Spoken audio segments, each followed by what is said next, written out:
Welcome back. Today we will learn about the explosive revelation surrounding E.J. DiMera and Gwen Rizika's sinister partnership that's about to shake Salem to its very foundation. The unholy alliance, E.J. and Gwen's million-dollar deception. The streets of Salem are buzzing with whispers as the truth behind University Hospital's controversial acquisition begins to surface. E.J. DiMera, the cunning heir to the DiMera legacy, has officially joined forces with the enigmatic Gwen Rizika in what appears to be the most elaborate scheme the town has witnessed in recent memory. Their partnership extends far beyond a simple business transaction. It represents a calculated merger of two brilliant yet twisted minds, each bringing their own dark agenda to the table. The financial mechanics of their collaboration reveal a staggering level of deception that even seasoned Salem residents find shocking. Gwen, now flush with the substantial von Leuschner inheritance, has emerged as E.J.'s primary financial backer, providing exactly half of the astronomical sum required to purchase the struggling medical facility. This strategic investment isn't merely about healthcare reform or community service. It's the foundation for something far more sinister that will soon unfold in the shadows of Salem's medical district. What makes this partnership particularly intriguing is the careful orchestration of their public appearances together. Sources close to the hospital report that Gwen has been spotted multiple times in E.J.'s newly renovated executive office, engaged in hushed conversations that abruptly cease whenever hospital staff members approach. These clandestine meetings suggest a level of intimacy in their business relationship that goes well beyond typical investor dynamics. The Dr. Tom Horton Free Clinic, a masterful disguise. The announcement of the upcoming free clinic has sent shockwaves through Salem's medical community, particularly given its proposed name change from the originally planned DiMera Family Free Clinic to the Dr. Tom Horton Free Clinic. This strategic rebranding represents a calculated move by E.J. to deflect suspicion and garner public support by invoking the beloved Horton family legacy. The timing of this name change coincides suspiciously with increased scrutiny from both the ISA and FBI, suggesting that E.J. is already feeling the pressure from multiple investigative fronts. Hospital insiders reveal that the clinic's proposed location within the medical complex has raised eyebrows among veteran staff members. The architectural plans call for an unusually extensive basement level, complete with multiple sublevels that seem disproportionate for a standard community healthcare facility. These underground sections, according to leaked blueprints, feature reinforced walls, specialized ventilation systems, and security protocols that mirror those found in high-level research institutions rather than charitable medical clinics. The clinic's operational budget also raises significant red flags for those paying close attention to the financial details. The allocated funds far exceed what would typically be necessary for basic healthcare services, leading many to speculate about hidden expenses and undisclosed operational costs. Medical supply orders for the facility include equipment and materials that have no apparent connection to standard community health services, further fueling suspicions about the clinic's true purpose. Dr. Wilhelm Rolf's anticipated return, the mad scientist's homecoming. The whispers throughout Salem's underground network speak of an imminent return that could change everything, the comeback of Dr. Wilhelm Rolf, Stefano DiMera's legendary mad scientist. Intelligence sources suggest that Rolf's submarine has been spotted in international waters, potentially making its way towards Salem's coastline under the cover of darkness. His return would mark a significant escalation in the DiMera family's scientific ambitions and provide the technical expertise necessary to execute whatever twisted experiments E.J. and Gwen have planned. Rolf's previous work in Salem established him as a master of impossible scientific breakthroughs, from resurrection serums that can bring the dead back to life to personality-altering microchips capable of fundamentally changing a person's core identity. His expertise in creating undetectable masks and sophisticated doppelgangers has made him invaluable to DiMera operations throughout the years. The prospect of his involvement in the hospital's underground laboratory suggests that the upcoming experiments will operate on a scale and sophistication level previously unseen in Salem. The timing of Rolf's potential return coincides perfectly with the completion of the hospital's mysterious basement levels.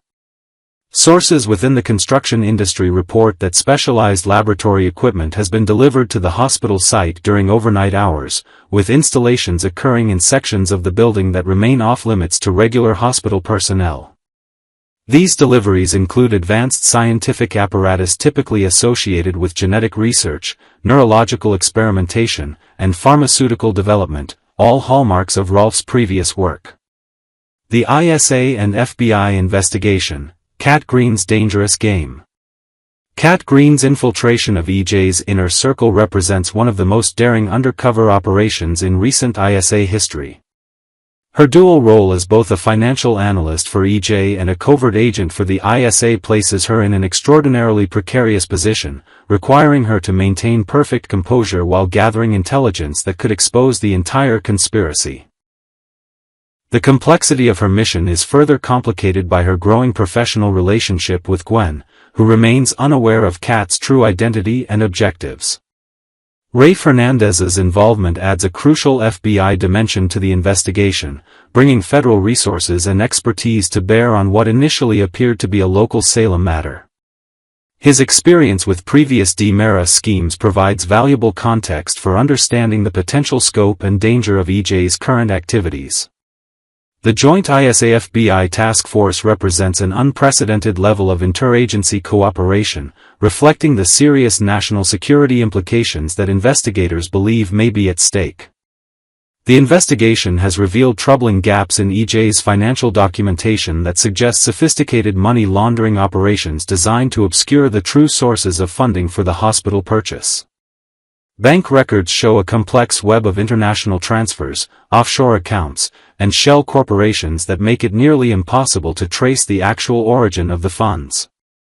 This financial architecture bears all the hallmarks of DiMera family operations, which have historically utilized similar methods to hide their most sensitive business dealings. Blueprints of Deception, the Underground Laboratory Complex. The architectural plans that Kat discovered in EJ's office represent only the sanitized, public version of the hospital's expansion plans. Intelligence sources suggest that a second set of blueprints exists, detailing the true scope of the underground facility that will serve as the operational heart of EJ and Gwen's scientific endeavors. These hidden plans reportedly include multiple laboratory spaces, containment facilities, and research areas designed to accommodate experiments that would never receive official approval from medical regulatory authorities. The underground complex's design incorporates advanced security measures that rival those found in government research facilities. Multiple access points, biometric security systems, and emergency lockdown procedures suggest that the facility is designed to handle highly sensitive and potentially dangerous research activities. The ventilation systems alone represent a multi-million-dollar investment in specialized air filtration and containment technology that goes far beyond what would be necessary for legitimate medical research. Construction crews working on the project have been sworn to extraordinary secrecy agreements that include severe financial penalties for any disclosure of project details. Many workers report being assigned to specific sections of the construction without being given access to overall project plans, ensuring that no single individual outside the core conspiracy has complete knowledge of the facility's true capabilities and purpose. Gwen's hidden agenda, the von Leuschner connection. The question of Gwen's motivation in this partnership continues to perplex both investigators and Salem residents who remember her previous conflicts with various town families. Her substantial financial investment in EJ's scheme suggests motivations that extend far beyond simple profit-seeking or revenge against old enemies. Sources close to the von Leuschner estate reveal that Gwen's inheritance includes not only vast financial resources but also access to certain family secrets and connections that could prove invaluable to the DiMera scientific program. The von Leuschner family's historical involvement in European scientific research during the mid-20th century provides a potential explanation for Gwen's interest in advanced laboratory facilities. Family documents suggest previous collaborations with researchers working on cutting-edge medical and psychological experiments, creating a legacy that Gwen may now be seeking to continue or exploit for her own purposes. This historical connection could provide both the scientific knowledge and international contacts necessary to support the kind of ambitious research program that EJ appears to be planning. Gwen's personal vendetta against certain Salem families may also play a role in her willingness to fund such a dangerous operation. The underground laboratory could provide opportunities for targeted experiments or psychological manipulation that would allow her to exact revenge on her enemies while maintaining complete deniability. Her sophisticated understanding of human psychology, combined with access to Rolf's scientific capabilities, creates possibilities for revenge that go far beyond conventional methods. The coming storm, Salem's future in the balance. As the investigation intensifies and construction of the underground facility nears completion, Salem finds itself on the brink of a crisis that could fundamentally alter the town's future. The convergence of DiMera ambition, von Leuschner resources, and Rolf's scientific genius creates a perfect storm of potential chaos that threatens to engulf the entire community. The stakes have never been higher, and the outcome of this elaborate conspiracy will determine whether Salem's residents can continue to live in relative peace or must prepare for a new era of DiMera-sponsored terror. The full extent of EJ and Gwen's plans remains shrouded in mystery, but the evidence suggests a scope of ambition that matches or exceeds any previous DiMera scheme in Salem's turbulent history. As Kat Green and Rafe Hernandez race against time to uncover the truth, the residents of Salem remain unaware that their lives may soon be forever changed by the dark science brewing beneath University Hospital's seemingly benign facade. Thursday, September 11, 2025, Johnny and Chanel's baby dreams resurface while Tate and Holly struggle with complications of youth. For longtime viewers of Days of Our Lives, today's episode was one of those emotional rides that remind us why Salem has kept us glued to our screens for decades. The themes were familiar: love, family, loss, and the hope of new beginnings, but they were told through two very different stories. On one side, we saw young Tate and Holly navigating the awkward, sometimes confusing balance of teenage dreams and disappointments. On the other, we saw Johnny and Chanel once again daring to hope that parenthood might finally be within their grasp. Tate and Holly, more than just young love. The first day of school is usually filled with nerves, excitement, and maybe a little bit of mischief. For Tate and Holly, however, it turned into an impromptu lunch break at the local pub. Salem College had yet to begin its term, and the two decided to sneak away, claiming exhaustion and hunger as their excuses. Tate, in a light-hearted moment, teased Holly about signing up for a film class. After all, the course was taught by none other than Johnny DiMera. For Tate, this was a humorous reminder of the time Holly had been completely infatuated with Johnny. But the teasing quickly turned into something more tender. Tate, realizing he might have struck a sensitive nerve, apologized. He confessed that his exhaustion was the real reason for his mood. The details poured out: how Aaron's constant snoring kept him awake, how their shared bed seemed far too small, and how even Sophia, who ended up sleeping on the floor, added to the chaos. And yet, beneath the humor and frustration of these ordinary struggles, Tate's eyes betrayed something deeper. As he sat across from Holly, his gaze lingered, filled with a kind of longing, almost as if he were searching for reassurance. And Holly gave it. She gently reminded him that despite all of life's frustrations, Sophia had at least experienced something priceless: she met her parents. Tate lit up at this, recalling how Sophia had spoken about them, how he even recognized their names, and how he had done a bit of research himself. This gave him hope. In his mind, Sophia's story wasn't just her own, it was a roadmap, a way for him to piece together something meaningful, something lasting. Whether or not Sophia's parents truly existed in the way Tate imagined didn't seem to matter. What mattered was the hope it inspired in him. Johnny and Chanel, a second chance at parenthood. While Tate and Holly wrestled with the struggles of young adulthood, across town, another couple faced a very different challenge. Johnny and Chanel, after enduring heartbreak during their first attempt to adopt, were once again considering what it might mean to expand their family. The morning began with Johnny preparing for his first class. He was focused, busy, and distracted by the looming press conference at Titan/Demera for one stormy night. Chanel, however, had something else on her mind. With her warm smile and persistent nature, she finally got Johnny's attention at their dining room table, where he sat hunched over his laptop. Her words came gently at first, circling the subject before landing squarely where her heart had been for some time: children. She wanted to revisit the conversation about adoption. Their last attempt, as viewers recall, ended painfully, with disappointment and frustration clouding what should have been a joyful journey. But today was different. Chanel felt they were in a better place emotionally, financially, and spiritually. She was convinced that this time, things could be different. At first, Johnny hesitated. Memories of their failed attempt weighed heavily on him. But Chanel, with her blend of optimism and determination, reminded him that every failure was also a lesson. They now understood the system better. They knew what pitfalls to avoid. And most importantly, they had grown stronger together as a couple. Her words reached him. Slowly, Johnny's hesitation softened into agreement.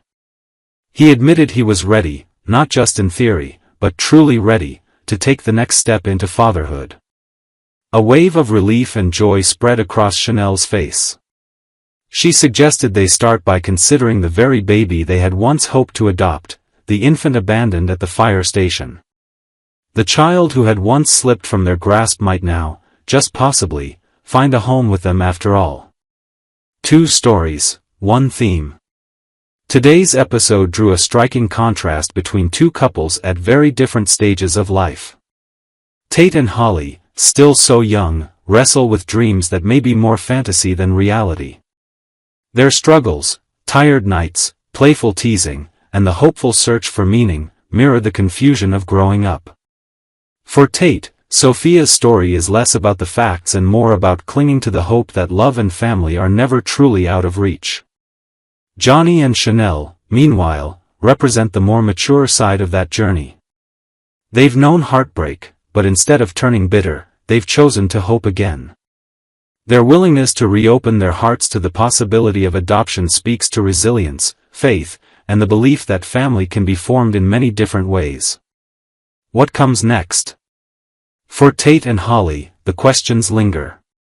Will Tate's fascination with Sophia's parents lead to something real, or is he chasing after shadows? Can Holly balance her playful nature with the seriousness that Tate seems to crave? Their story feels poised on the edge of discovery, and for viewers, it's impossible not to wonder what direction they will take. For Johnny and Chanel, the stakes are even higher. Adoption is never easy, and Salem has shown us time and again that family dreams are often tested by unexpected challenges. Will they finally find the joy of parenthood they so desperately long for? Or will fate once again place obstacles in their path?